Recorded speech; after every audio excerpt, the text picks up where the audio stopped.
Okay, so a little bit inundated here, or inundated even, so make a bit of room. Okay, what have we done? Okay, weapons, as you can see, which are still a little bit wet at one end. To be honest, I managed to scrounge these up from my spares system. It's basically the right size bomb with the right head on it, so I'm quite happy. Technically, this should be it's the rocket propelled version of the actual paveway system, but without the bit on the back, it actually fits our need perfectly. Now, the yellow stripe on these, to needless to say, are absolutely horrible to come with the kit. If you was going to do it, and it's one of those things, afterwards I thought, why didn't I do it, is do the old way of actually getting a rubber band, putting it around the actual bomb itself, spray it yellow, put the rubber band on, then the green on top, then detail it. But unfortunately, I was trying to be a bit quick and a bit clever, and I've done it the old school. Need to say, these decals are straight ones trying to fit on a curved surface. They never go well, okay? But plenty of softeners and setters on this one. Needless to say, we are sort of getting there. So I've got to do the nose on these, which is like a sort of a tan colour. So what we'll do is we'll just stick a bit of deck wood, which is pretty close. Okay, and literally it is just a squidging. As you see, this is a very old one. So we'll just give this a damn good wake up. Okay, and then there's a bit of bigger tape, sorry, we do on here. And then all we're going to do is just dip the nose of these in. So I'm just going to grab a little bit of this, just down in here. Now you only need a tiny smidging on the end of these guys. So all we do is we're just going to put in a tiny smidging, just like that. Okay, then we just get the bomb, nose down into it, give it a twist, and that gives us our end on there, just like that. Okay, so these are all drying, so we'll just do all of these whilst it's still wet. Okay, it doesn't matter if it skids off a bit, as long as you get plenty on the actual nose. Just roll it around slightly when you're getting a bit lower, and this will give you that nice tan edge, and it will be even everywhere. Okay, so that's those done. Now what I'm going to do with those is give them a dry brush. Once that decal's completely dry, right the way over it, just a little bit of light grey, very light dry brushing. That just gives it a weathered look and a bit of a scuff to the actual paintwork itself, just to make it look a little bit better all over. Now down here in the cockpit, as we said before, we've got the harnesses on now, and hopefully you can see they look absolutely fantastic. A little bit of wiring down behind, so actually now we can fit the canopy. Now you've got options on this. Personally mine, the great thing is because we've got this section in here, this comes over the top and locks in. The only thing is when it's in the vertical, it slides back. All right, you could do numerous different ways to fix this in, right the way up to the way I'm going to do it. I'm just going to take a little bit of white tack, a tiny little smidgen here, and I'm actually going to affix a little bit, I think probably just in here. Okay, and then making sure this doesn't see, so just poke it nicely in the back side, in here, because the whole point is I can get back in here. And as I say, there's a few things I'm not saying that I'm not happy with, there we go, but I would like to change perhaps a little earlier on. A new seat, if they come out with a decent pilot, you can always come back to this one, whip the canopy off. It'll just be a case of pulling it off like that then, and away you go, and you can change over things like that. So really that's not a problem to do all of those. The other thing we've done is we put a couple of little bits of PVA glue. You might see these tiny little dots here each side. Going to give them a tiny dab of aluminium. We'll use AK stuff. It doesn't have them in the kit, but they actually have these tiny little areas on the model itself, on the actual real aircraft itself. I'm just trying to think the best way of doing this. I don't think a cocktail stick's going to be hard enough to grab these, and this is really a little bit overkill. So what we need is a tiny little brush. So I've got these little guys here. So what we're going to do is, okay, we're just going to grab a tiny little bit of this metal. So if you grab it out of the cap like this, it does go quite well. And to be honest, I know you can't see this, but this is one of those things where I need to see it a little bit more. And hopefully you can see now we've got that nice little silver dot on the side. So we're going to repeat on the other side, and this is literally just to liven this section up and give it that detail that it needs, because it definitely needs it on here. These are tiny little disposable eye brush glue applicators off of eBay.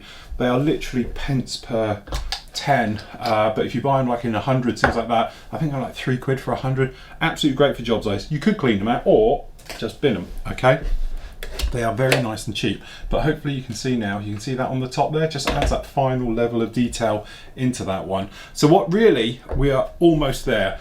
All I've got to do now, wait for the weapons fit to dry, get those painted up, dry brushed up, weathered in. We can fix these on this guy. We can then sort out the battery area, which I'll show you just the final areas, things like that. I've made a little pad for it, a little sponge pad that's going to wedge it all in there, stop it moving around. We can then get it onto the base, and then finally we can show you the final reveal for this one. So literally just a few more minutes away from completion.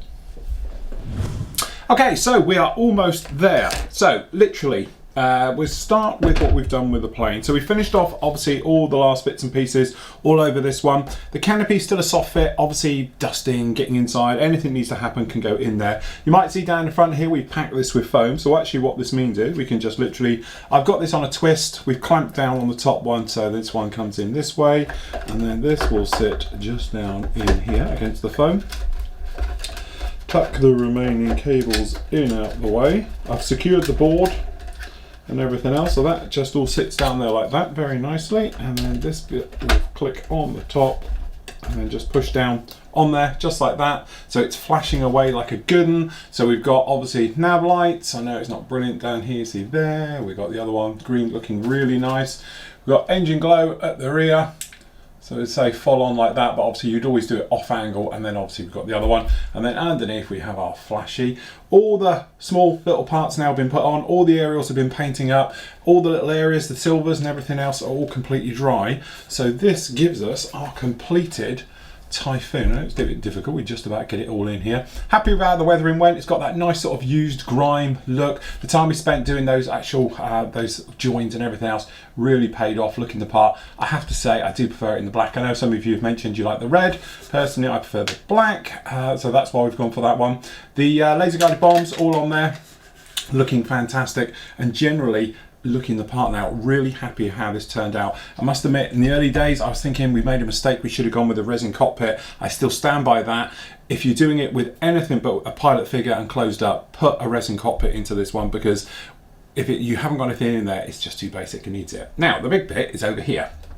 I sort of pushed on heavily with this one, you saw most of it. This is literally just a mixture of Tamiya's clear colours. So we've got orange as our base just for the start, okay, we put that in, and then we've come in, you can probably see it on the angle here, we've come in with red and we've striped across each one in turn to go right the way through. As you can see, we've bored it out, and then we've actually put a lot of colour down this end. It gives it a better transitional colour down there. This temporary base, all this has had is a spray of this textured floor. It's great. It has that effect of tarmac, but actually it's an iron spray. You put it on for sort of making stuff look weathered and all the rest of it. It's available in your garden centres. It's for spraying iron, but it's textured. It's like sand that comes out. Horrible stuff to spray if I'm honest, but actually it does look good, and it just sits here like this. As I said, this is its temporary display base. Obviously I'm going to have a bigger one where it's going to be, it shows have multiple aircraft coming off of it on one big display base, but generally it's just down there like that, and then all this guy does then is come along and it literally fits in and then locks just like that.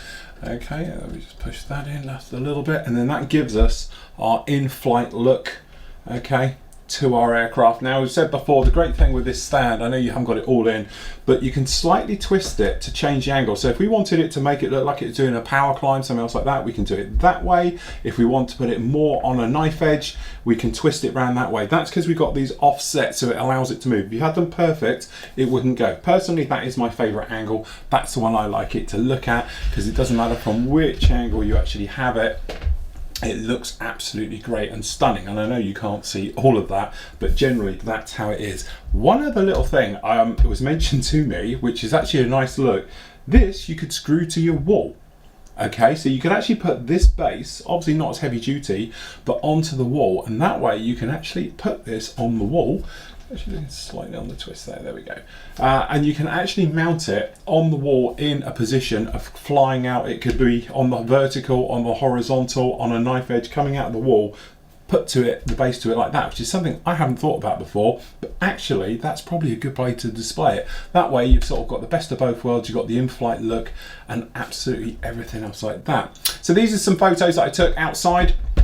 You can see these, it looks fantastic when it's out and about, and generally, you know, it has that overall look of being very realistic in the sky for its scale and everything else like that. And those pictures that shown in the air, I think really do it justice. This is where this aircraft belongs. It's a great looking aircraft gear up, and it's one of those things, some aircraft look better geared down, sat on the ground, you can do things with, but sometimes I must admit I do like to do them gear up and display them in flight. It's a bit like birds, they look far better in the air than they actually do sat on the ground, and a great believer it with aircraft as well, and it's nice to be able to display them. Okay, it's not the cheapest in theory, because these acrylic rods, both of them cost me around about 25 quid combined with shipping, so it's an expensive lump to have these on. There is cheaper options, you can do hollow rods and things like that, and I'm sure if you wanted to you could do them on brass and mount them up like that, but acrylic at this dimension is extremely expensive. But just be aware of that if you're thinking about going out and factoring it into the cost, because obviously the kit itself, it's almost the same price as the kit, so not so good. Revel, again, it's one of those things, you get what you pay for in life, but Revel tend to sort of, you know, jut that a little bit because it's a cheap kit. You can get this thing on sale for around about 25 quid. It's a horrendous amount of plastic for 25 quid. The level of detail is all here. It is all recessed. It is as it is. It's composite material, so you're not covered in riveting and all those things you'd expect on a model, because it doesn't have them, so it doesn't need it. Okay, the weapons fit is a little bit clunky. It's a shame that they don't actually offer it as a GR4. We've done it up to GR4 standard now, and all the rest of it, but generally, you know, with the help of a few extras from the spares box and things like that, we've managed to turn it around. Putting the pilot figure in it, I think, really makes it, if you're going to do it in flight, you need somebody to fly it and all the rest of it, so we've done it with this one. I've enjoyed it, I hope you've enjoyed it, and if you have, join me again next time.